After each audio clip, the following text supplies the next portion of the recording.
नाज़रीन Sindh television news जे पारां मां आहियां पंहिंजो मेज़बान फयाज़ नाइच। गुफ़्तगू कंदासूं अमेरिका जे अंदरि सदारती चूंडुनि जे हवाले सां। अमरीकी अवाम हिन वक़्तु वोट जे मरहले मां गुज़री रहियो आहे। 50 स्टेट्स ऐं वॉशिंगटन DC जेको आहे उहो मुख़्तलिफ़ हंधनि ते जेका पोलिंग जो सिलसिलो जारी आहे। हिलरी क्लिंटन पंहिंजे मुड़ुस यानी अॻूणे सदर बिल क्लिंटन सां गॾिजी न्यूयॉर्क जे हिकिड़े ॾुरांहे इलाइक़े में पंहिंजो वोट जेको आहे कास्ट कयो ऐं तव्हां ॾिठो त हुनजी तमामु पुरजोश नमूने सां आजियां थी। नाज़रीन जेके पोल्स अॼु पंहिंजो ॿुधाइनि था पिया, जेके ख़ासि जेके मीडिया हाउसिस आहिनि अमेरिका जा ऐं दुनिया जा, उन्हनि जेको पोल्स जेके पंहिंजो जेको ॾिनो आहे तव्हांखे उन सां बाख़बर कयूं था। पोइ प्रोग्राम जे सिलसिले खे अॻिते वधायूं था। CNN जो पोल जेको आहे, जेको CNN अॼु जेको मैप जारी कयो आहे, उन मुताबिक़ 270 जेके आहिनि पंहिंजो वोट घुरिबल आहिनि पंहिंजो कंहिं बि सदारती उम्मीदवार खे खटण लाइ, जॾहिं त CNN जे बकौल 268 वोट जेके आहिनि उहे हिलरी क्लिंटन जा पका आहिनि, जॾहिं त डोनाल्ड ट्रंप खे 204 वोट पका मिलंदा, जॾहिं त 66 वोट जे बारे में उन्हनि जो चवणु इहो आहे त उहे मुक़ाबले में आहिनि ऐं उन्हनि में ज़ाहिर आहे फ्लोरिडा ऐं नॉर्थ कैरोलिना ऐं ॿियूं इन तरह जूं जेके स्विंग स्टेट्स आहिनि उहे शामिल आहिनि। वॉशिंगटन पोस्ट जे बकौल त हिलरी क्लिंटन खटे चुकी आहे, छाकाणि त उन्हनि हुनखे 275 वोट जी लीड ॾिनी आहे, जॾहिं त 215 वोटनि ते हुननि बीहारियो आहे डोनाल्ड ट्रंप खे। वॾी ॻाल्हि इहा आहे त हिन वक़्तु जेका फॉक्स न्यूज़ आहे, जेका आमतौर ते रिपब्लिकन पार्टी जी तर्जुमान जेको हिकिड़ो इदारो सम्झो वञे थो, उन जे पोल्स मुताबिक़ बि हिन वक़्तु हिलरी क्लिंटन जेका आहे उहा 48% जेका आहे उनजी फतह जा इम्कान आहिनि, जॾहिं त डोनाल्ड ट्रंप जी फतह जा इम्कान 4% घटि आहिनि ऐं उहो 44% ते बीठल आहे। वॉल स्ट्रीट जर्नल जो पोल तव्हांखे ॾेखारियूं था। वॉल स्ट्रीट जर्नल 275 जेके आहिनि वोट जेके आहिनि उहे हिलरी क्लिंटन जे खाते में विधा आहिनि, जॾहिं त 215 वोट जेके आहिनि ऐं वॉल स्ट्रीट जर्नल जो ऐं वॉशिंगटन पोस्ट जो सर्वे जेको आहे उहो असांखे लॻभॻि हिकु जहिड़ो ई नज़र अचे थो ऐं ॿिन्ही उम्मीदवारनि जा हिकु जेतिरा ई वोट उन्हनि ॿिन्ही में ॾेखारिया विया आहिनि। LA times, Los Angeles times यकीनी तौर ते कैलिफोर्निया जी अख़बार आहे ऐं कैलिफोर्निया हार्ड कोर डेमोक्रेटिक रियासत आहे। उन जे बकौल त हिलरी क्लिंटन जेका आहे उहा 352 वोट खणंदी ऐं जेको डोनाल्ड ट्रंप साहबु आहे उहो 186 वोट खणंदो, यानी लॉस एंजलिस टाइम्स जेको आहे वॾे मार्जिन ते हिलरी क्लिंटन जी फतह जी ॻाल्हि कई आहे। BBC जे पोल्स मुताबिक़ उहे जेको फॉक्स न्यूज़ जो पोल्स आहिनि ऐं BBC जा पोल्स साॻियो असांखे रिज़ल्ट ॾेखारनि था। हिलरी क्लिंटन जेका आहे उहा हिन वक़्तु 48% आहे, 48% हुनजी फतह जा इम्कान आहिनि, जॾहिं त ट्रंप जी फतह जा इम्कान 44% ॾेखारिया विया आहिनि। अंग्रेज़ी अख़बार आहे UK जी, अमेरिका पंहिंजो बर्तानिया जी इंडिपेंडेंट, उन जे बकौल त हिलरी क्लिंटन जे जेके नेशनल लेवल ते पोल आहिनि 47.5% हुनजी फतह जा इम्कान आहिनि, जॾहिं त ट्रंप जी फतह जा इम्कान सिर्फ़ु 42.3% आहिनि। ऐं फ्लोरिडा जेका ख़ासि रियासत आहे जंहिंमें हिन वक़्तु जेका आहे बैटल ग्राउंड स्टेट सभ खां वधीक सेंसिटिव ऐं सभ खां वधीक डिसिसिव सम्झी वञे थी, फ़ैसिला कुन रियासत सम्झी वञे थी, छाकाणि त उन्हनि जा 29 वोट जेके आहिनि उहे जंहिं पासे बि वेंदा उन जी फतह जा इम्कान वधी वेंदा। फ्लोरिडा जे अंदरि बि जेको कल्ह ताईं तव्हांखे असां ॾेखारियोसीं त टॉसअप ते हुई, यानी 45% ॿिन्ही जा हुया। हिलरी क्लिंटन जो मार्जिन अॼु उते वधियो आहे ऐं हिलरी क्लिंटन उते 46.8% ते बीठी आहे, जंहिं ट्रंप साहबु 45.1% ते बीठो आहे। ऐं इंडिपेंडेंट जेका आहे अख़बार UK जी, बर्तानिया जी अख़बार, उहा उन जे बकौल 347 वोट जेको आहे उहा हिलरी क्लिंटन खणंदी, जॾहिं त 191 वोट ट्रंप साहबु खणी सघंदो। इहे मुख़्तलिफ़ जेके ताज़ा सर्वे आहिनि उहे तव्हांखां ॿुधायासीं ऐं हाणे अचो त उन सिलसिले खे अॻिते वधायूं था। एडवोकेट शाहब उस्तो साहब असांखे जॉइन कयो आहे हिन ट्रांसमिशन में, अचो त हुन सां गुफ़्तगू। साईं उस्तो साहब सलाम वालेकुम। वालेकुम सलाम। उस्तो साहब, ही दुनिया जहां जा सर्वेस ॿुधाइनि था त हिलरी क्लिंटन खटे पई, तव्हां छा था सम्झो? हिलरी क्लिंटन जे खटण जा त तमामु घणा चांसिस आहिनि, 90% त उहो चवनि था त खटण जो इम्कानु आहे। ख़ासि तौर ते जेको हाणे रिसेंटली FBI जे डायरेक्टर जेको ईमेल्स जे हवाले सां जेको नओं हिकिड़ो ग्राउंड शायदि बणिजे पियो हिलरी जे ख़िलाफ़ु, त हिन जे ख़िलाफ़ु इंक्वायरी थींदी, उन में बि उनखे क्लीन चिट ॾेई छॾी उन। ऐं उनखां पोइ जेको आहे Hillary has emerged very promising ऐं पब्लिक ओपिनियन बि लॻे थो त हाणे काफ़ी स्विंग थियो आहे, छाकाणि त बहरहाल मूंखे हिकिड़ी ॻाल्हि चवंदे ज़रूरु हिकिड़ो अजीब क़िस्म जो एहसास थो थिए त चवणु त न घुरिजे पर हक़ जी ॻाल्हि करणु ज़रूरी आहे त ट्रम्प भली जा पॉलिटिकली इनकरेक्ट हुजे ऐं वॉर मॉन्गर हुजे ऐं मिसॉजिनिस्ट हुजे, औरतुनि जे ख़िलाफ़ु हुजे, मुस्लमाननि मिनॉरिटीज़ जे ख़िलाफ़ु हुजे, पर हिन में कोई शक कोन्हे त ट्रम्प खे इहो क्रेडिट वञे थो त हिकिड़ी बिल्कुलु नेगेटिव मीडिया कवरेज जे बावजूदि हिकिड़ो अहिड़ो वक़्तु हो जॾहिं तक़रीबन को मुंहिंजे ख़्याल में 20-21 कंटेंडर्स हुया हिन जे ख़िलाफ़ु, रिपब्लिकन वॾा वॾा जेके मतिलबु इस्टेब्लिशमेंट जा रिप्रेज़ेंटेटिव्स हुया, जंहिंमें तव्हांजा बुश फैमिली जो ऐं जैक बुश ऐं उन खां पोइ काफ़ी वधीक जिन जे बारे में प्रिडिक्शन्स हुयूं त उहे हिन जो त को नालो ई कोन हो, गवर्नर जेको आहे मतिलबु नाला कोन था खणूं, बहरहाल तमामु घणा मार्को रूबियो जेके आख़िर वक़्त ते उनसे लॻा रहिया, पर उन सभिनी खे हुन हिकिड़ो नओं माण्हू जेको इस्टेब्लिशमेंट खां ॿाहिरि ऐं बज़ाहिर जेके उन स्टेटमेंट्स ॾिनियूं या जंहिं क़िस्म जी स्टैंड पोइ वठे उहे अनपॉपुलर हुयूं। सो मां सम्झां थो त बहरहाल हिलरी खटी त वेंदी, हिन में कोई शक कोन्हे, पर ट्रम्प इहो ज़रूरु साबित कयो आहे त all is not well in America.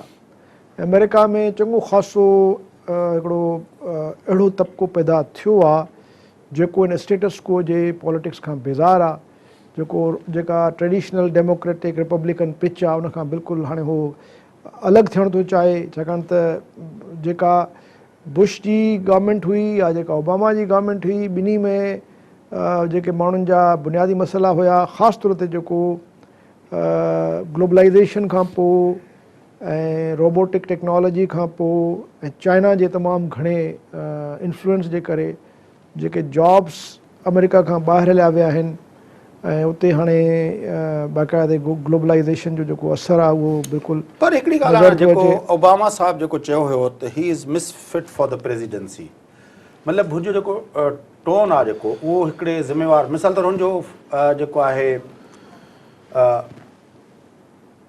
एटमी programme जे बारे में त भई जापान पंहिंजो ठाहे छॾे, साउथ कोरिया पंहिंजो ठाहे छॾे, फलाणा पंहिंजो ठाहे छॾे, असां न कंदासीं। मिसाल तौरु हू चए थो नेटो सां असां नेटो जेको आहे पंहिंजो हुनमें पंहिंजो कोन था ॾियनि, पैसा पूरा कोन था ॾियनि ऐं असां नेटो जा ख़र्चा बर्दाश्त कयूं था पिया, नेटो मां हथु कढियो। यानी अमेरिका जी सॼी जेका जेको दुनिया जे अंदरि जेका हुनजी तालुकात आहिनि मुख़्तलिफ़ मुल्कनि सां, स्ट्रेटेजिक पार्टनरशिप आहे, ॿिया आहिनि, माना ट्रम्प उन सॼे खे मतिलबु इहे बयानबाज़ी सां वायलेट कंदो हुते, इहो त ज़िम्मेवार अंदाज़ न हुयो। हिस्ट्रीअ में अमेरिका मसलन मोनरो जो दौर में, प्रेसिडेंट मोनरो जो दौर में, या फर्स्ट वर्ल्ड वॉर खां पोइ विल्सन जे दौर खां पोइ अमेरिका त दरअसल जेको हाणे हे ट्रम्प चए थो उहो अमली तौर ते करे छॾियो हुयो।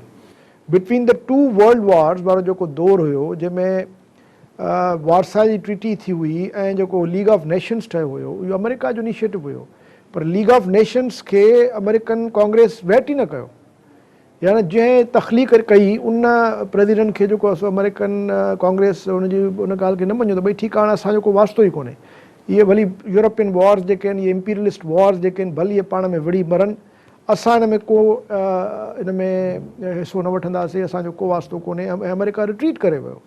ऐं 1929 खां पोइ वेंदे 1930 बल्कि 42 ताईं 1942 ताईं अमेरिका जेको आहे सो हिकिड़ो आइसोलेशनिस्ट मुल्क रहियो आहे। छाकाणि हाणे त इहो मुमकिन आहे, छाकाणि अमेरिका लीड न पियो कयो, दुनिया खे लीड न पियो कयो। जॾहिं अमेरिका फर्स्ट वर्ल्ड वॉर में शामिल थियो, ट्रीटी ऑफ वर्साए थी, उन खां पोइ जर्मनी सां जेके बि पैक्ट्स थिया उन में जेके वॉर रिपेरेशन जूं ट्रीटीज़ थियूं त जर्मनी हेतिरो जेको आहे तावान भरे ॾींदो, उन में अमेरिका गारंटर हुयो, पर उन जे बावजूदि बि अमेरिका ॾिठो त भई असांखे हाणे पंहिंजो सेकेंड वर्ल्ड वॉर ताईं जेको बर्तानिया जो जेको इम्पीरियलिस्ट जेको ताक़त हुई उहा पंहिंजी जाइ ते एग्ज़िस्ट करे पई न, उहो त डिक्लाइन ई हुई न, ठीकु आहे, उहो त डिक्लाइन खां अलावा जेको आहे एग्ज़िस्ट कोन बि करे। मां तव्हांखे ॿी ॻाल्हि सेकेंड वर्ल्ड वॉर में जेकॾहिं ॿुधो, सेकेंड वर्ल्ड वॉर स्टालिन जे फॉर्म में जेको आहे सोवियत यूनियन बि हिकिड़ी पावर जे तौर ते इमर्ज करे आयो सेकेंड वर्ल्ड वॉर ताईं, त ईअं न हुयो जेको अॼु जो आहे त जेको अमेरिका आहे जेको इंगेज आहे पूरी दुनिया जे अंदरि, न सिर्फ़ जेको आहे ॾिसो न अमेरिका जंगनि जे में पॉइंट ऑफ व्यू सां अमेरिका बल्कि में तव्हांजी ॻाल्हि सही आहे, इहो त बहस तमामु तेज़ीअ सां हाणे हिकिड़ो रूट्स पैदा करे वियो आहे त अमेरिका जेके बि जंगनि में हिसो वरितो आहे, चाहे उहो अफ़गानिस्तान में हुजनि या चाहे इराक़ में हुजनि या उनखां पोइ पोस्ट इराक़ जेके वॉर्स थियनि था, अमेरिका उन में बुरी तरह जेको आहे सो नुक़सानु बर्दाश्त कयो आहे। ट्रिलियंस ऑफ डॉलर जो लॉस थियो आहे अमेरिकन्स खे, ऐं इन्हनि जंगनि करण जो को सबबु ई कोन हुयो। त इहो नैरेटिव त हाणे दरअसल ॾिसो कंहिं हद ताईं इहो नैरेटिव त ओबामा बि एक्सेप्ट कयो आहे। ओबामा बि ॾाढो कॉशियसली सीरिया में तमामु हिकिड़ो लिमिटेड स्केल ते, इवन हाणे जेको इराक़ में मोसुल में बि हिननि जा हिकिड़ा तमामु थोरी तइदाद में अमेरिकन फोर्सिस जेके एडवाइज़र था कोठिन, अफ़गानिस्तान में हुन पुल आउट करे छॾियो। त अमेरिका रिट्रीटिस्ट मोड में त अची वियो आहे, हिन में कोई शक कोन्हे। ट्रंप जेको चवे थो उहो अमली तौर ते त अमेरिका में एंगेजमेंट्स ओबामा ख़तम न कयो न। ॾिसो हाणे अॼु बि engagement- जेको आहे मिडिल ईस्ट जे अंदरि ते तव्हां ॾिसो त मिसाल तौरु तेहरान सां वञी इंगेजमेंट्स जे थ्रू हुननि हिकिड़ो मुआहिदो कयो। छो कई? मतिलबु कई न। इन जे करे कयूं न त अमेरिकन्स ॾिठो त जेके सीरिया जे अंदरि जेको आहे जॾहिं पंहिंजो हू वियो, इहा engagement- रशिया वियो, न हिन रिएक्ट कयो। ॾिसो इहो वरी ॿियो रुख़ था ॿुधायो तव्हां। अमेरिका जेको कंस्ट्रक्टिव इंगेजमेंट थो करे, डिप्लोमेटिक ऑप्शंस थो ॻोल्हे, उहो त वरी ॻाल्हि along ॿी, with allies। उहो त ॻाल्हि वरी उहो त शिफ्ट आहे न हिकिड़ी। इन खां पहिरियों अमेरिकन्स जो त ईरान सां त बाक़ाइदा हिकिड़ो होस्टाइल हिकिड़ो वॉर वारो रिलेशनशिप हुयो न। ऐं रिपब्लिकन गवर्नमेंट ईअं कंदी आहे, रिपब्लिकन जे बारे में इहो थियो न। हे थो चवे डेमोक्रेट्स बजाए, हे थो चवे त बजाए तव्हां प्यूटिन सां हिकिड़ी महादाराई वारी सूरत हाल पैदा करे नुक़सानु बर्दाश्त कयो, असांजो दुश्मन चाइना आहे, तव्हां प्यूटिन सां तालुकात बहितर कयो। प्यूटिन जेको आहे कॉकेशियन आहे, असांजी यूरोपियन ट्रेडिशन सां जेको आहे वाबस्ता आहे, वाइट आहे। China is a problem. हुन चाइना खे ऐं मैक्सिको खे, मैक्सिको माना लैटिन, उहा ई जेका ॻाल्हि आहे न, जेका रेसिस्ट अप्रोच सां जेका हुननि ठाही हुई पंहिंजो जेका आहे सही रेसिस्ट कीअं रेसिस्ट अप्रोच सां जेका हुननि ठाही हुई, न न मां मुंहिंजी ॻाल्हि त पूरी करणु ॾियो। जेका रेसिस्ट अप्रोच सां हुननि जेको डॉक्ट्राइन आंदी हुई पंहिंजो क्लैश ऑफ सिविलाइज़ेशन जी, हू उन पॉइंट ऑफ व्यू सां ॻाल्हाए थो न त पोइ असांजी पंहिंजो सिविलाइज़ेशन जो माण्हू आहे, असांजी जेको आहे रेस जो माण्हू आहे, वाइट आहे ऐं हो आहे। पर इहा ई ॻाल्हि त जेको अमेरिकन्स कंदा रहिया आहिनि न, भला अरबन खे छो था मोचड़ा आणनि, नथा एक्सेप्ट कनि न हुनखे, इज़राइल खे छो था बचाइनि। उहो बि त रेसिज़म आहे न। इज़राइल जी जेका इज़राइल जो जेको ज़ायोनिस्ट स्टेट खे बचाइणु आहे, उहो छा आहे? हुन में कहिड़ो डेमोक्रेटिक प्रिंसिपल इन्वॉल्व आहे, कहिड़ो कॉन्स्टिट्यूशनल प्रिंसिपल इन्वॉल्व आहे? हुन में त सिधो सौ हिकिड़ो जेको सिमाइटिक जेको कल्चर आहे ऐं जेको हिस्टोरिकल एफिनिटी आहे क्रिश्चियनिटी जी, जेको आहे सो ओल्ड टेस्टामेंट ऐं बाइबलिक ट्रेडिशन्स जी, उनखे तव्हां जेको आहे सो कंहिं तरीक़े सां हुनजी किथे न किथे मैंडिंग था कनि न फेंस जी।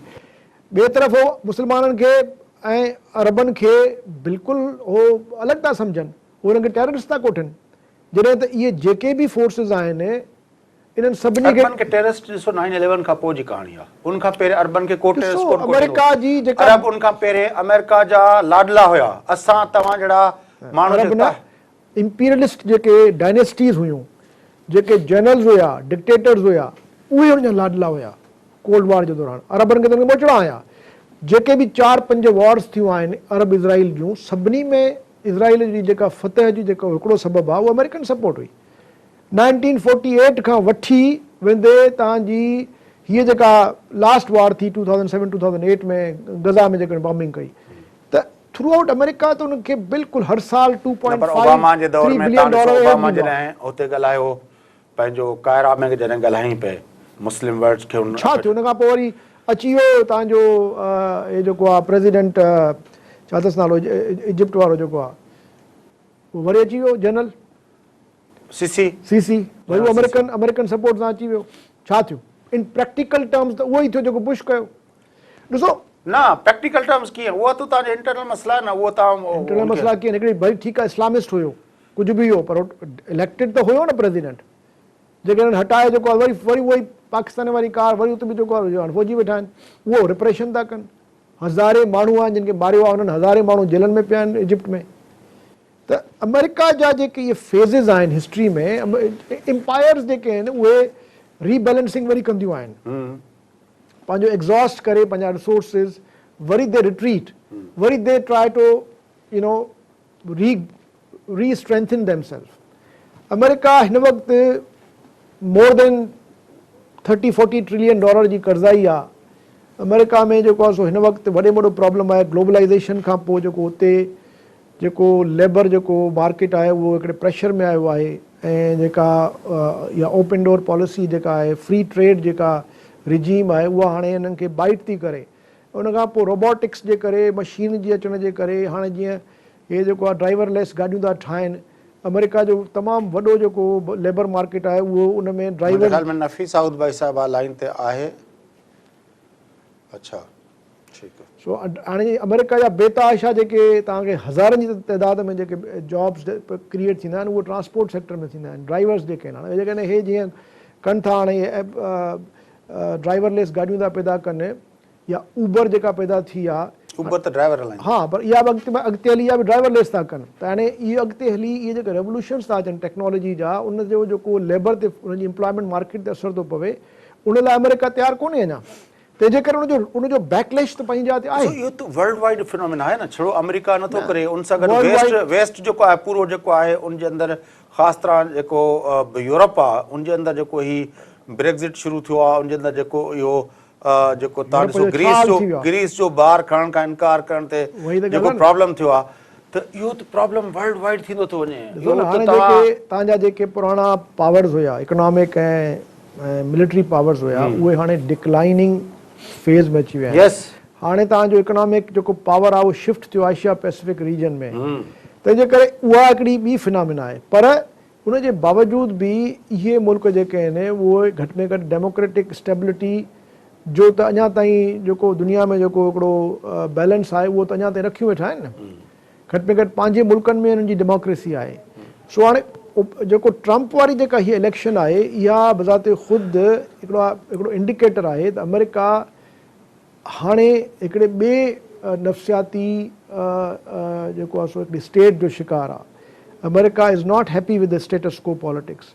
इमिग्रेशन जो मसइलो थी वियो गन कंट्रोल जो मसइलो थी वियो तव्हांजो क्लाइमेट चेंज थी वई तव्हांजो सीरियन रेफ्यूजीज़ थी विया एबॉर्शन जा इशू थी विया इहे सभु जेको आहे सो वरी हिकिड़े नए पर्सपेक्टिव सां था हाणे डिस्कस थियनि हुते.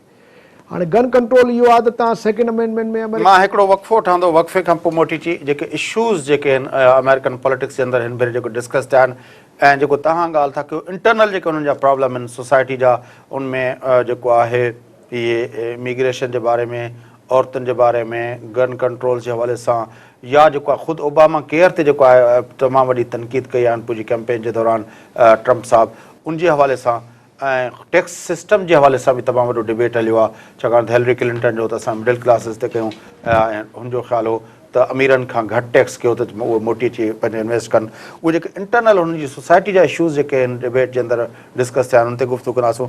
नाज़रीन वठो था वक़फ़ो वापसि अची प्रोग्राम खे अॻिते वधां त असां गॾु रहिजो.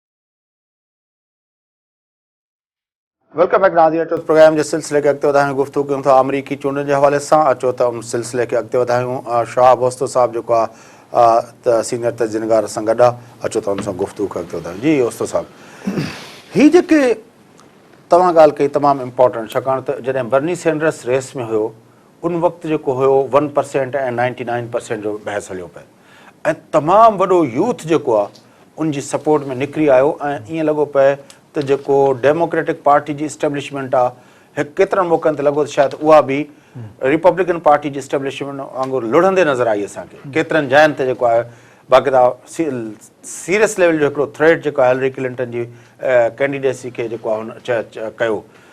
ऐं ॿिए तरफ़ जीअं ट्रंप जी ॻाल्हि कयो था त हू बि जेको आहे जंहिं बिल्कुलु जेको आहे रिवायती जेको नैरेटिव आहे रिपब्लिकन पार्टी जो उन खां घणो अॻिते निकिरी जेको आहे हुन पंहिंजो खेॾियो ऐं उहो नैरेटिव जेको ट्रंप जो आहे उहो रिपब्लिकन पार्टी जी जेका एस्टेब्लिशमेंट आहे उनखे लोढ़ण में कामयाबु थी वियो. त जेके इशूज़ आहिनि सोसाइटी जा उन ते हिकिड़ो त गैप जेको आहे उहो वधियो आहे ॿिन्ही पार्टियुनि जे विच में छाकाणि त जेको माण्हू आहे जेको उहो ॿिन्ही जो जेको हिकिड़ो फॉर्मुलेटेड जेको पोज़ीशन्स आहिनि उहे हाणे माण्हू क़बूल नथा कनि छाकाणि त जेको ट्रंप जेको उन में ख़ासि तरह पैदा कयो आहे उहो ॿिनि पासनि खां कयो आहे। हिकिड़ो त ट्रंप जेको आहे उनमें जेको इथनिक डिवाइड आहे, हुन जेको इहो वाइट ऐं पंहिंजो हुनखे जेको आहे ट्रंप शार्पिन कयो आहे। उहो चए थो मैक्सिको सां बि हीअ करे छॾियो, उहो चए थो हिननि खे जेको आहे चाइनीज़ खे हीअं करे छॾियो, उहो चए थो मुस्लमाननि खे हीअं करे छॾियो।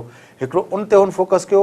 ॿियो जेको आहे ॿिए तरफ़ बर्नी सैंडर्स जेको आहे रिच ऐं पुअर जी जेका डिवाइड आहे 1% वर्सेस 99% जेको हू खणी आयो, उहे ॿई ॻाल्हियूं जेको आहे बिल्कुलु ईअं माना ईअं जीअं थोक जे हिसाब सां विकिबियूं आहिनि न, सोसाइटी जे अंदरि बाक़ाइदा उहो बाहि कयो वियो। इतफ़ाक़ सां उते हुयुसि मां जॾहिं इहे क़िस्म जा डिस्कशन जॾहिं प्राइमरीज़ हलियूं पियूं, प्राइमरीज़ हलनि पियूं, त उते मां काफ़ी माण्हुनि सां डिस्कस बि कयो। एक्चुअली छा आहे त अमेरिकन्स जेके आहिनि उन्हनि जे अंदरि तव्हां जेकॾहिं वेही तव्हां उन्हनि खां जेकॾहिं डिस्कस करे पुछंदव त जेको आम अमेरिकन आहे उहो को हरूभरू एॾो डिस्टर्ब कोन्हे। हे दरअसल सेक्शन्स आहिनि जेके ख़ासि तौर ते ब्लू कॉलर, जेको वाइट ब्लू कॉलर जेको ख़ासि तौर ते न्यू इंग्लैंड जो जेको वोटर आहे उहो बिल्कुलु ख़ुशि कोन्हे, छाकाणि त उन जा जीअं मां पहिरों ॿुधायमि तव्हांखे त उनजो कंपेटिटर पैदा थियो आहे चाइना। उहे सॼा फैक्ट्रीज़ वञनि पई बंदि थींदियूं, माण्हुनि जा जेको आहे सो जॉब्स ख़तरे में पइजी विया आहिनि। ॿियो जेको आहे उते त जेके हिकिड़ा कंज़र्वेटिव सेक्शन्स आहिनि, ख़ासि तौर ते जेके प्रो एंटी एबॉर्शन आहिनि, एंटी एबॉर्शन, ठीकु आहे न, ऐं एंटी एलजीबीटी कम्युनिटी जेका आहे, एलजीबीटी अच्छा हिकिड़ा आहिनि एंटी एलजीबीटी, ॿिया आहिनि वरी जेके चवनि था त प्रो एबॉर्शन हुजे ऐं प्रो एलजीबीटी हुजे। हाणे इहे हिकिड़ा सेक्शन्स आहिनि, पर उहे उन सेक्शन्स जे पुठियां चङो ख़ासो हिकिड़ो पूरो ईअं खणी चओ त वोटर वेठो आहे जेको उनखे साइलेंटली सपोर्ट थो करे इन्हनि सभिनी सेक्शन्स खे। लीडर्स जेके आहिनि उहे मुख़्तलिफ़ फ़िक्र खे या मुख़्तलिफ़ आइडियाज़ जेके हिस्टोरिकली वेस्टर्न सोसाइटीज़ में असां ॾिसंदा आया आहियूं, उहे मुख़्तलिफ़ ईअं खणी चओ त इंट्रस्ट ग्रुप्स आहिनि जेके पंहिंजा पंहिंजा उन्हनि आइडियाज़ जी बेसिस ते जीअं असां वटि जीअं थिए थो त हिकिड़ी मुल्कनि जी पॉलिटिक्स लाइ हिकिड़ो स्पेस आहे न, उते वधीक स्ट्रक्चर्ड आहे। उते मतिलबु जेको नैरेटिव आहे वधीक स्ट्रक्चर्ड आहे। मतिलबु तव्हांखे उते जेको आहे सो प्रो गन जेका लॉबी आहे उनजो हिकिड़ो ठीकु ठाक क़िस्म जो पंहिंजो असरु आहे।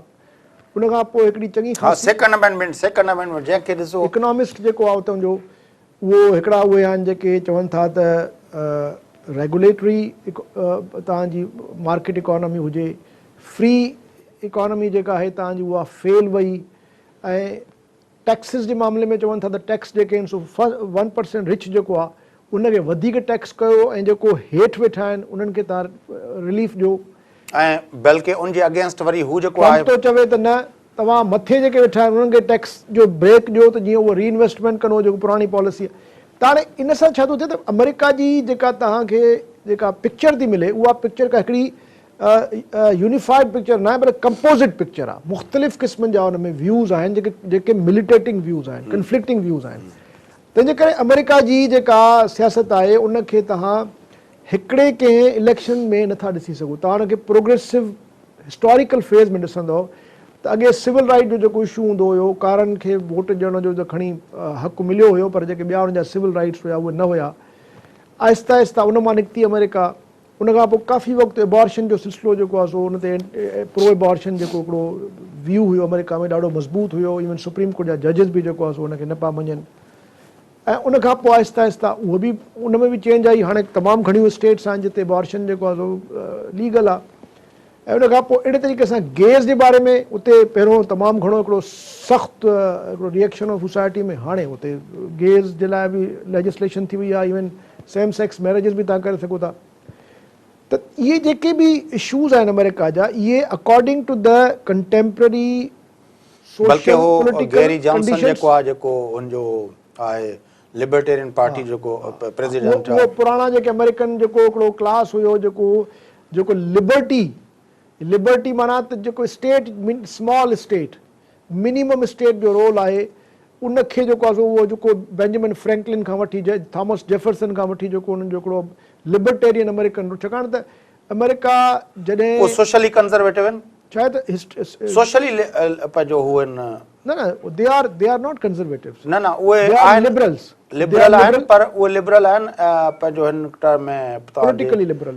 Political terms Political. Social terms में लिबरल आहिनि इकोनॉमिक टर्म्स जे अंदरि हू पंहिंजो हू आहिनि हू बि चवनि था त रिच खे टैक्स न ॾिसो न रिच खे टैक्स न कयो ॿ स्ट्रीम्स आहिनि जेके कंज़र्वेटिव जेको माइंड आहे अमेरिका इकोनॉमिकली कंजर्वेटिव आहिनि लिबर्टेरियन जेके ॿई कैपिटलिस्ट आहिनि ॿई प्रो कैपिटलिस्ट आहिनि पर जेको लिबर्टेरियन जेको ट्रेडिशन आहे उन में गवर्नमेंट स्मॉल गवर्नमेंट ऐं स्टेट जे अगेंस्ट सोसाइटी ऐं सिटीज़न जा राइट्स जेके आहिनि उनखे वधीक दर्जे था ॾियनि उनजो बैकग्राउंड इहो आहे त अमेरिका में स्टेट जेको आहे छाकाणि त ब्रिटिश पहिरों एम्पायर हुई ब्रिटिश उते तमामु घणो सपरेशन कयो माण्हुनि खे हथियार खणणा पिया उन खां पोइ वरी सिविल वॉर लॻी ही जेको हाणे पंहिंजो हिकिड़ो ॿियो पासो ही जेको चवनि था त foreign policy J point of view खां वॾो हिकिड़ो हुयो छा अमेरिका जहिड़े मुल्क जे लाइ इहो पॉसिबल आहे त ट्रम्प अचे ऐं उहो चए त भई मां जेको आहे पंहिंजो नेटो वेटो सां मुंहिंजो को वास्तो न आहे ऐं मां उहे एग्रीमेंट्स जेके आहिनि उहे उनखे फॉलो नथो कयां साईं ॾिसो त कंहिं सोचियो हुयो त ओबामा जेको आहे सो ईरान सां तालुकात ठीक करे छॾंदो अमेरिका जा पर या कंहिं सोचियो पर तव्हां ॾिसो अब ओबामा पहिरीं कैंपेन में ॿी कैंपेन में 8 साल पूरा थिया हुयसि ग्वांटानामो बे बंदि न करे सघियो बार बार चए पे कैटेगरिकल क्लियर वर्ड्स में चए पे त मां इहा बंदि कंदुसि पहिरीं कैंपेन में चई उहो हिकिड़ो ॿियो बहस आहे उन में कोर्ट जा डिसीशन्स बि आहिनि उहो हिकिड़ो ॿियो बहस आहे उन में उनजो पर जेके मेजर ब्रेक थ्रू हुया ओबामा जा क्यूबा सां तालुकात ठीक कई ऐं ईरान मतिलबु एग्रीमेंट त न हुया न जंहिंजे अगेंस्ट वियो हुते त नेटो सां तव्हांजा एग्रीमेंट्स थिया पिया आहिनि मिसाल तौरु तव्हांजा सऊदी अरब सां साउथ कोरिया सां एग्रीमेंट थिया पिया आहिनि तव्हांजा जापान सां एग्रीमेंट थिया पिया आहिनि एज़ अ वर्ल्ड पावर जेको नेफ्टा जो जेको एग्रीमेंट आहे जंहिंमें कैनेडा जेको क्लिंटन ते काफ़ी तनक़ीद बि कई आहे न जेको नेफ्टा जो जेको पुराणो एग्रीमेंट आहे जंहिंमें कैनेडा मैक्सिको अमेरिका उहो बि त एग्रीमेंट आहे क्लिंटन जे दौर में थियो उहो जेको आहे तव्हांजो आहे बेसिकली इकोनॉमिक ब्लॉक आहे ठीकु आहे ट्रेडिंग एंड कमर्शियल ब्लॉक आहे त उन मां उनखे बि त ख़तमु करणु चाहे थो ट्रम्प यस ठीकु आहे ऐं साॻे तरीक़े सां हिलरी जेको आहे सो इहो जेको ट्रांस पैसिफिक जेको ट्रेड अलायंस जेको आहे उनजी हालांकि माईअ नेगोशिएट कयो आहे उहो जेको थियो आहे हाणे उन ते उहा हाणे चए थी मां इनखे जेको आहे सो वेट न कंदसि छाकाणि त अमेरिका बि हाणे आहिस्ता आहिस्ता नेशनलिस्ट ऐं इंट्रोवर्टिव हिकिड़े जेको आहे सो फेज़ जो शिकार थींदो वेंदो छाकाणि त पूरी दुनिया में हाणे इहो हिकिड़ो नओं प्रॉब्लम क्रिएट थियो आहे ग्लोबलाइज़ेशन जे करे छाकाणि त ग्लोबलाइज़ेशन हाणे डोमेस्टिक मार्केट्स खे जेको आहे सो हिट थी करे जेसि ताईं अमेरिकन्स खे ग्लोबलाइज़ेशन जो फ़ाइदो हुयो जेसि ताईं अमेरिकन्स ग्लोबलाइज़ेशन जो टेक्नोलॉजी जे हवाले सां ऐं उन खां पोइ इन्वेस्टमेंट जे हवाले सां पूरी दुनिया जो पैसो जेको अमेरिका में अची वियो अमेरिका दॿाए जेको आहे सो सस्ती उनखे जेको आहे सो दुनिया जो जेको कैपिटल आहे उहो मिले पियो उनजी जेका कॉस्ट हुई तमामु थोरी हुई अमेरिका इंजॉय कंदो रहियो उन खां पोइ उते जेको इहो बूम आयो .com रेवोल्यूशन जेको आयो ऐं उन खां पोइ बाद में वरी हाणे जेके इंटरनेट रेवोल्यूशन आयो इहे सभई ग्लोबलाइज़ेशन जा फ़ाइदा अमेरिकन वरिता हाणे चाइना जे पैदा थियण जे करे चाइना जे इकोनॉमिक ऐं ट्रेडिंग पेनिट्रेशन जे करे अमेरिका खे हाणे इहो जेको प्रॉब्लम आहे त कहिड़े तरीक़े सां जॉब्स बचनि ही पंहिंजो नफ़ीस आहूद भाई साहब ॻाल्हाइनि था अस्सलाम वालेकुम नफ़ीस आहूद भाई साहब वालेकुम नफ़ीस आहूद भाई साहब आप 45th प्रेसिडेंट आप इलेक्ट कर रहे हैं वहाँ पे अमेरिका के अंदर क्या मंजरनामा है कुछ अपडेट करेंगे हमारे नाजरीन को पाकिस्तान के लिए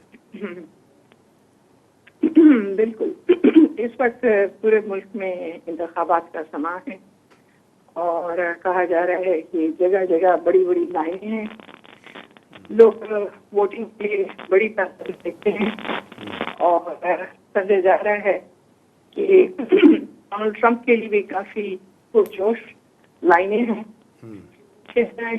कैंप है वो बड़ा कॉन्फिडेंट महसूस कर रही है क्योंकि उनका ख्याल है कि होगी Florida Pennsylvania north Carolina Ohio ये जो स्विंग स्टेट्स हैं उनके बारे में वॉशिंगटन डीसी के अंदर क्या अपना राय पाई जाती है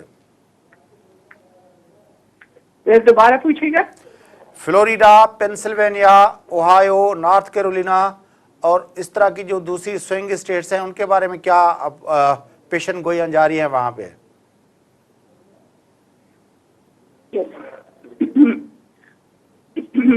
فلوریڈا کے بارے میں ابھی بہت قبل از وقت ہے. یہاں پر ابھی صرف 11:30 بجے ہیں تو کچھ پتہ نہیں چل رہا ہے وہاں کیا ہوگا. لیکن کل رات تک جو جائزے تھے اس کے مطابق ہلری کا کیمپ بہت پر اعتماد تھا کہ فلوریڈا کو بھی لے جائیں گے. بلکہ بتایا جا رہا ہے کہ ان کی اس وقت جو ہے وہ بہت بڑی تعداد میں لوگ نکل رہے ہیں اور وہ بہت پر اعتماد ہیں. اچھا، یہ جو اپنا جو ووٹر جس کو اپنا موبلائز کیا تھا برنی سینڈرس نے، یوتھ ووٹر جو بالکل بہت ہی اپنا ایگریسولی جو ہے وہ برنی سینڈرس کے ریلیز کے اندر اس کے اندر پرائمریز میں آ رہا تھا، اس کا بھی کوئی اپنا ہیلری کو فائدہ پڑتے دیکھا جا رہا ہے کہ اس کا کوئی اس کو فائدہ پڑ رہا ہے؟ کہیں پہ وہ یوتھ ووٹر نکلا ہے، اس کی کوئی سپورٹ بیس اس حوالے سے دیکھی جا رہی ہے؟ برنی کی بہت زیادہ جو تعداد ہے لوگوں کی وہ اب ہلری کلنٹن کی طرف جا رہی ہیں. اور ایک وجہ تو یہ بھی ہے کہ برنی سینڈرس خود نکلے اور انہوں نے اچھی خاصی کینوسنگ کی ہلری کے لیے، جس کے بعد ان کے ووٹرز کو یہ بات سمجھ میں آنے لگی کہ اگر وہ ڈونلڈ ٹرمپ کو نہیں روکیں گے تو ملک کے لیے بہت برا ہو سکتا ہے. اور اس لیے انہوں نے جس کو lesser of the two evil یہ سمجھ کر ہلری کی طرف آ گئے ہیں. تو برنی تو کافی حد تک ہلری کو بائیں بازو کی طرف دھکیلنے میں کامیاب رہے ہیں، اور نظر آتا ہے کہ نوجوان جو ووٹرز ہیں جو پہلے ہلری کی کیمپ میں نہیں تھے وہ اب اچھی خاصی تعداد میں ان کی طرف جا رہے ہیں. اچھا، یہ جو پہلی مرتبہ امریکہ کی ہسٹری کے اندر پہلی مرتبہ ایک عورت پریزیڈنٹ بننے جا رہی ہے، کچھ خواتین کے اندر کچھ اس طرح کا جوش و خروش نظر آ رہا ہے وہاں پہ کہ وہ ایگریسو ہوں، پرجوش ہوں کہ کوئی ایک عورت جو ہے اتنے سالوں کے بعد پریزیڈنٹ بننے جا رہی ہے؟ اصل میں آپ کو حیرت ہوگی کہ ایسا نہیں ہے، کیونکہ یہاں عورتیں کافی طاقتور ہیں، اچھی پوزیشنز میں ہیں، اور نوجوان خواتین میں وہ سٹرگل نہیں دیکھا ہے جو ان سے زیادہ عمر کی خواتین نے دیکھا ہے. لہذا وہ اس قدر انتھوزیاسٹک نہیں نظر آتی ہیں کہ ان کے لیے کوئی اتنا نیا پن نہیں ہے اس بات میں کہ کوئی خاتون الیکٹ ہو رہی ہے امریکہ کی پہلی صدر. آپ کے علم میں ہے کہ اینگلا مرکل ہو یا پھر تھریسا مے ہو، یہ یورپ کی ابھی طاقتور خواتین ہیں. ایک وائس چانسلر ہیں، ایک نئی برطانیہ کی وزیر اعظم بنی ہے. تو میرے خیال ہے مغرب اب اس بات سے اتنا زیادہ متاثر نہیں ہے کہ ایک عورت کو صدر چنا جا رہا ہے. وہ ہلری کو ایک انسان کی حیثیت سے، ایک شخص کی حیثیت سے پہلے دیکھتے ہیں اور بعد میں خاتون کی حیثیت. لیکن مجھے یاد ہے کہ اس الیکشن کے اندر یا پچھلی الیکشن کے اوباما کے دونوں ادوار کے اندر یہ بحث تو چلتی رہی امریکہ کے اندر کہ ویجز کے حوالے سے عورت کو اور مرد کے ویجز برابر ابھی تک نہیں ہے کتنی جگہوں پہ. تو یہ فرق تو بہرحال لیکن ایک چیز جی فرق تو ہے وہاں پہ بھی. ایک چیز ہے ہلری کے بارے میں جو تاثر ہے وہ یہ ہے کہ وہ زیادہ تر ایک اسٹیبلشمنٹ کی کینڈیڈیٹ ہے. لہٰذا اس طرح سے امیدیں ان سے وابستہ نہیں ہیں جس طرح شاید برنی سینڈرز کے ساتھ ہوتی. اور حالانکہ یہ تنخواہوں کو بڑھانے کی بات کرتی رہی ہیں، لیکن وہ اصل میں کتنی کوشش کریں گی کہ ایسا ممکن بنائیں، اس کے بارے میں ابھی تک لوگ کافی حد تک وہ کنونس نہیں. اچھا، یہ جو ہیلری کلنٹن کا جو اپنا برنی سینڈرز کا جو موقف تھا وہ یوتھ لونز کے حوالے سے، ویجز کے حوالے سے اور ٹیکسز کے حوالے سے، آپ کے خیال میں Hillary being a president of United States اس برنی سینڈرز کی ایجنڈا کو کتنی حد تک وہ کر پائیں گی یا کرنے کے لیے خواہش مند ہوں گی؟ یہ اب ڈپینڈ کرتا ہے کہ ان کو کتنا فری ہینڈ ملتا ہے. آپ کے علم میں ہے کہ ओबामा का जो दौर गुजरा 8 साल बड़े मुश्किल गुजरे, इस वजह से कि उनके हाथ से तकरीबन जो है हाउस निकल गया और सेनेट भी जो है वो उन्होंने खो दिया। अब बहुत मुश्किल है कि डेमोक्रेट सेनेट को वापस ले लें, हाउस की उनको तवक्को नहीं है। लेकिन अगर सेनेट रिपब्लिकन्स के हाथ में हुआ और डेमोक्रेट्स के हाथ में, सेनेट अगर डेमोक्रेट्स ले गए फिर भी हाउस रिपब्लिकन्स के हाथ में होगा, जिसकी वजह से सोचा जा रहा है कि ग्रिडलॉक जिसको कहते हैं वॉशिंगटन में वो जारी रहेगा। लिहाजा हिलरी के लिए मुश्किल होगा कि वो तमाम चीजें क्योंकि वो कहती रही हैं अपनी स्पीचेस में उसको मुमकिन बनाए। अच्छा, दोनों उम्मीदवार जो है इलेक्शन के नताज न्यूयॉर्क में देखेंगे या डिफरेंट जगहों पे उन लोगों ने बंदोबस्त किया हुआ है? इस वक्त ट्रंप हेडक्वार्टर्स और क्लिंटन हेडक्वार्टर्स दोनों न्यूयॉर्क में हैं। लिहाजा समझा जा रहा है कि आज रात से जब काउंटिंग शुरू होगी, रात को 11 बजे से कल सुबह को मेरा ख्याल है कि 3 बजे तक तवक्को की जा रही है कि बुध की सुबह न्यूयॉर्क से ऐलानात होंगे कि कौन जीता है। बड़ी मेहरबानी, wish U all the best. उम्मीद है कि आप जो है जो इस सारा सिलसिला है उसको ज़ाहिर है एज ए जर्नलिस्ट देख रही होंगी और हम कोशिश करेंगे कि आपका दोबारा भी टाइम ले सकें। बड़ी मेहरबानी आपकी। सही ए वाशिंगटन डीसी का हाल वाल था ॿुधा तो औरत जो असां वटि इहो आहे त पहिरियों दफ़ो अमेरिका जी तारीख़ थिए पई, रक़म थिए पई, औरत अमेरिकन्स खे इन ॻाल्हि जी परवाह न आहे बकौल पंहिंजो नफ़ीसा उदवाई जो। मां सम्झां थो त ख़ैर नफ़ीसा जी ॻाल्हि सही आहे त यूरोपियंस हिन मामले में थोरो अॻिते आहिनि, पर मुंहिंजे ख़्याल में इहो वॾो हिकिड़ो हिस्टोरिकल इवेंट आहे। हिन में यकीनन मतिलबु ॿ ॻाल्हियूं ॾाढियूं इंपॉर्टेंट आहिनि। हिकु त 80 साल खां पोइ ॻाल्हि इहा आहे त हिलरी क्लिंटन जहिड़े नमूने सां हीउ सॼो सिलसिलो कयो आहे ऐं उन मां लॻे ईअं थो त तमामु वॾी कैंपेनिंग कई आहे उन। 80 साल में मां तव्हांखे चवां पियो त जेको हीउ पहिरियों दफ़ो आहे जो हिकिड़ी पार्टी थर्ड टाइम जेको आहे प्रेसिडेंट चूंडींदी। जेकॾहिं हिलरी खटे थी त इहो 80 या 84 ईयर्स खां पोइ ईअं थियो आहे जो हिकिड़ी पार्टी वरी टियों दफ़ो इलेक्शन खटी आहे। ऐं उन खां पोइ वरी इहो बि हिकिड़ो रिकॉर्ड आहे त छो केरु आहे ॿुधायो? हीउ थियो न, रेगन 2 दफ़ा थियो, रेगन जो पियो, टियों दफ़ो बुश थियो, न 2 दफ़ा रेगन खटियो। रेगन जो नायब सदर हो बुश सीनियर, उहो पहिरें दफ़े खटे वियो, ॿिए दफ़े हरायो वियो क्लिंटन खां।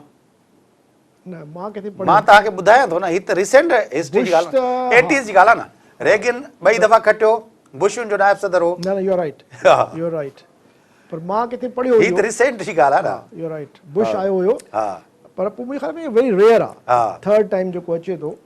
यू राइट, बुश आयो, बुश खां पोइ वरी क्लिंटन खटियो, क्लिंटन पोइ वरी खटियो 2 दफ़ा, वरी हुन खां पोइ वरी मां अञा हिकिड़ी ॿी ॻाल्हि तव्हांखे ॿुधायां थो। मां बार बार इहा कई आहे, जेकॾहिं फ्लोरिडा वारो जेको मिसहेप थियो 2000 जे चूंडनि में न थिए हा त मां सम्झां थो त क्लिंटन खां वठी अॼु ॾींहुं ताईं डेमोक्रेट्स जी जेका गवर्नमेंट आहे उहा कंटिन्यूसली जारी रहे हा। हीअ जेके ॻाल्हियूं पाण ॿुधूं था न, रिपब्लिकन्स लाइ ॾाढो ॾुखियो थींदो थो वञे, छाकाणि त डेमोग्राफी जीअं जीअं चेंज थिए थी, औरतुनि जे राइट्स जी ॻाल्हि हू कनि था पिया, लेटिनोस जी ॻाल्हि हू था कनि, इमिग्रेंट्स जी ॻाल्हि हू था कनि, ऐं यूथ जी ॻाल्हि बि हू था कनि, औरतुनि जी ॻाल्हि बि हू था कनि।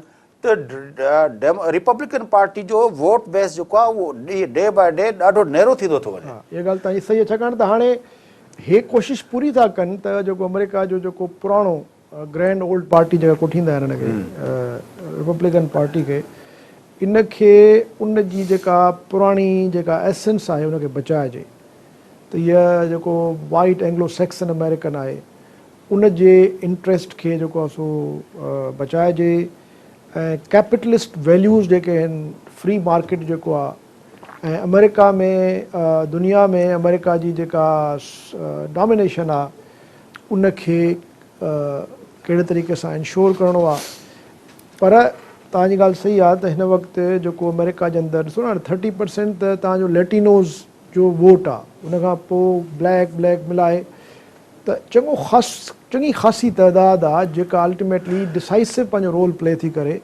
ऐं जेकॾहिं इहो जंहिं तरीक़े सां इहो हिन वक़्तु जेको हाणे फाइनल क्वेश्चन आहे, प्रोग्राम जो वक़्तु बि पूरो थिए थो।